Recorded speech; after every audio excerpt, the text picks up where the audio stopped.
Brought to you by Bank of Baroda, India's international bank. Yepingo. Call more, pay less.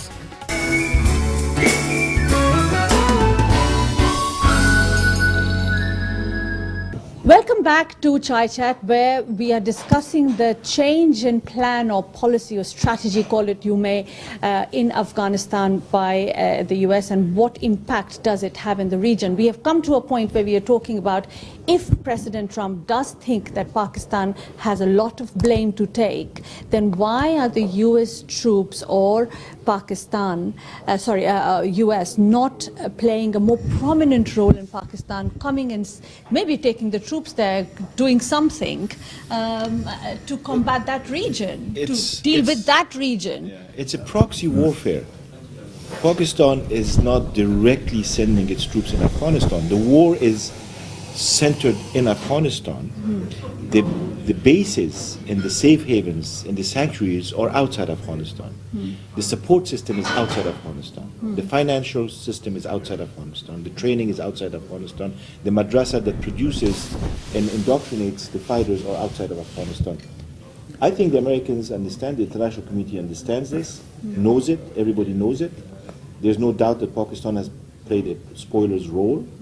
And I think that the new policy, and this is why I think this new policy is much more important than other policies before that, and this has nothing to do with partisan politics, is very clearly addressing that. Now, again, we have to give it time. We have to see how it's going to escalate, if it escalates, how Pakistan might or might not change its position in its posturing, and how other countries in the region, including Iran, Russia, India, China, also will play their cards, because Afghanistan is not just an issue of Afghanistan and Pakistan, even though Pakistan is the biggest spoiler, and everybody has admitted to that. It's a proxy war. The proxy war has to be diffused. And how do you diffuse that? Takes diplomatic skills, political skills, as well as the kinetic skills that are needed in order to bring change on the ground and tip the balance in favor of the Afghan forces. Can we safely say that a lot of these Islamists, let's call it Islamist groups that we see today creating problems like Daesh or ISIS as we call, and Al-Qaeda, Taliban, have all had their roots in the war that existed between 1979 and 1989 in Afghanistan? Is that correct to say?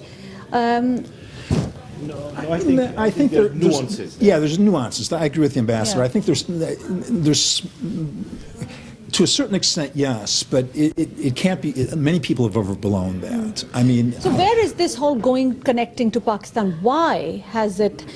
Because Pakistan played a huge role in this Cold War. Well, Pakistan Pakistan, I think, believes that it cannot afford to have enemies on both sides of its borders.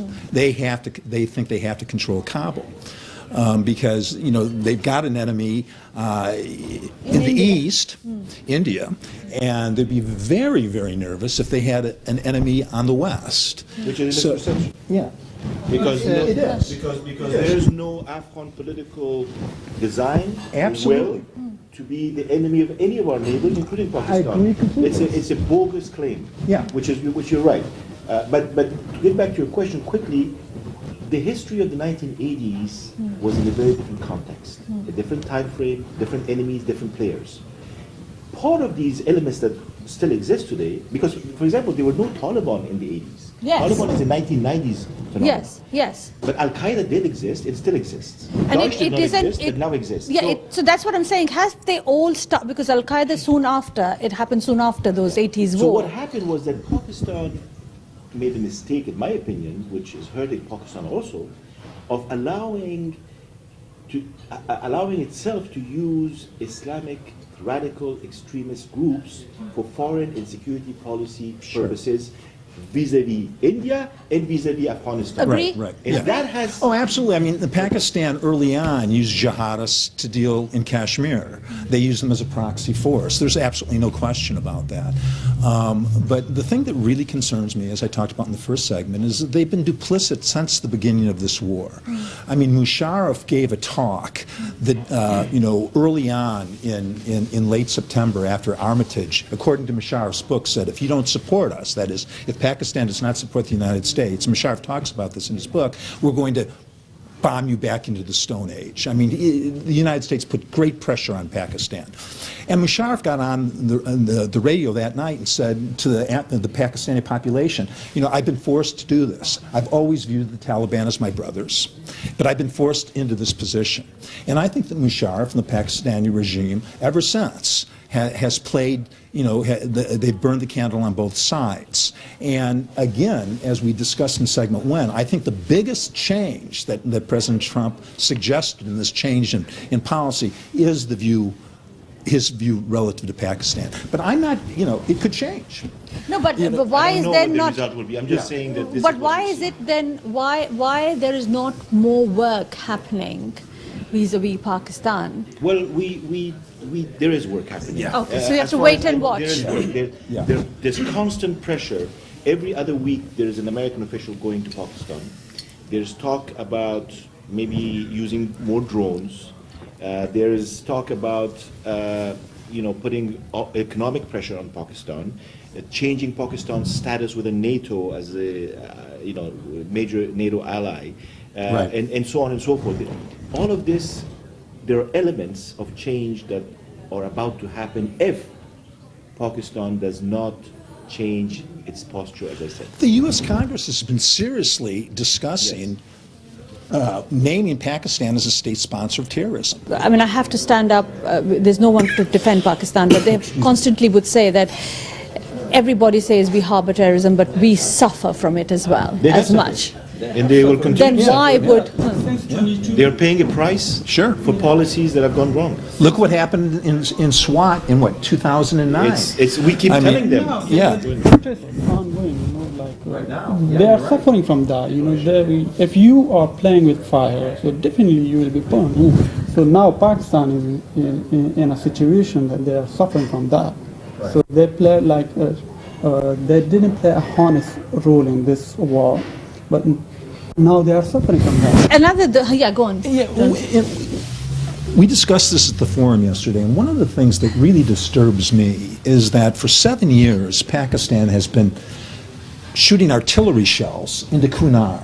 2 weeks ago, over a 3-day period, they shot 400 shells into the Kunar, displaced about 121 families, killed a couple of people. In September, it's estimated that Pakistan shot 1,500 rockets or artillery shells into a sovereign state, Afghanistan. I mean, these are, from my perspective, acts of war. They're provocative. Yeah, they're very provocative. Now, Pakistan will say that's because, Afghanistan is harboring terrorists or attacking us. But this has been going on for 7 years. I don't know any other country in the world that shoots artillery into another country and it's not brought before the United Nations. Because this is an explicit act of war. Well, one reason is that we have the NATO and the U.S. in Afghanistan, who also have at least air control over Afghan airspace to some extent. And when it comes to the military, they also need to agree with the Afghan government on how to respond to this. I think. And so their provocations may be politically motivated. Oh, surely. But at the same time, we have to have an answer to that. Yeah, but, we have to move on from Pakistan, but just a small observation that this is a country and the people who are suffering as well within the country. There seems to be two, and we all know, the government versus the army, Right. which seems to be having different goals. Would this ever, and they have a huge war with India going on, what can these countries do to bring a semblance in this region? Where is the hope? That's the key question. Sanctions on Pakistan. Yeah. Well, I think within Pakistan, you have to hopefully see the emergence of voices of sanity, in my opinion. There are voices of sanity in Pakistan that say that this policy that is now 25 years old is failing and we need to change it. But there are vested interests and there is entrenched interest within the establishment, the military establishment, to pursue this line regardless of what the civilian government says. Because the Afghan case, the Indian file and the nuclear file are files that only belong to the military, and no civilian government in Pakistan has the right to say anything or change it. The region, the stability of the region depends on each other. India and Pakistan have thing going between them. Pakistan and Afghanistan have something happening. Where do you think this change in policy, will this bring some hope to the country? If so, what? If not, then why not? Let me just say, because I have little time left, but in my view, there is hope. You always have to have hope. You have to be an optimist in order to be able to come up with solutions. And this is not a dire case with no resolution to it at the end of the day. If we look at the history, there was a period in history where things were much more normal. What we need to do is find what is normal for all the countries in this region, what works as a win-win situation for every stakeholder in this region. It cannot be a zero-sum game. And I think this is the message that has to be clearly stated. We need to look for solutions, win-win solutions, no zero-sum game. And you have to look at the demographics. The demographics are going to put pressure on every government in this region to say that we want peace, we want jobs, we want functioning economies, we want functioning governments, we want accountability, and we want prosperity. There are 3 points, like first of all, India should make good relation with Afghanistan, which India do their duty. Secondly, President Donald Trump clearly said we need to bring pressure on Pakistan. So what they are waiting for? They released Hafiz Saeed. Just released him, yes. Yeah. So it's like a clear warning to US. So why they are not taking an action against that? That was an absolute So you're not very hopeful. The mastermind of Mumbai was released from House release a couple of days ago. That was a slap in the face. Not only to India, but also. I predict there will be a response to that slap. Well, I hope there is. Now, I wish I could be as optimistic as my good friend the ambassador, but I really don't think that in the long term that we're going to be able to change Pakistan. You know, the United States, Afghanistan, and Pakistan all have different goals towards South Asia. One of the problems the United States faced for a long time is we just assumed that Pakistan should have the same strategic goals that we do, and they do not. So, you know, I don't think that an addition of 3,000 troops is going to make much of a difference. I think that the real key question on the security side is the sustainability of Afghan security forces. They've become extremely dependent on us, and if the United States ever moves out and the internationals do leave, I think that it would be a matter of days or weeks before you would see almost the complete deterioration of the Afghan security forces. So I want to be optimistic. I hope that we can put pressure on Pakistan to make real changes relative to the region, but I'm not overly optimistic. The change in Afghan policy by Donald Trump, we have one hopeful, we have one skeptic, and we have one who does not believe it's going to change at all.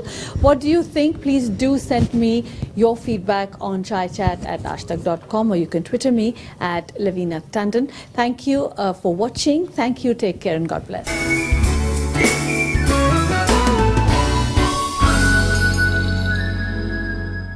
Brought to you by Bank of Baroda, India's international bank. Yepingo. Call more, pay less.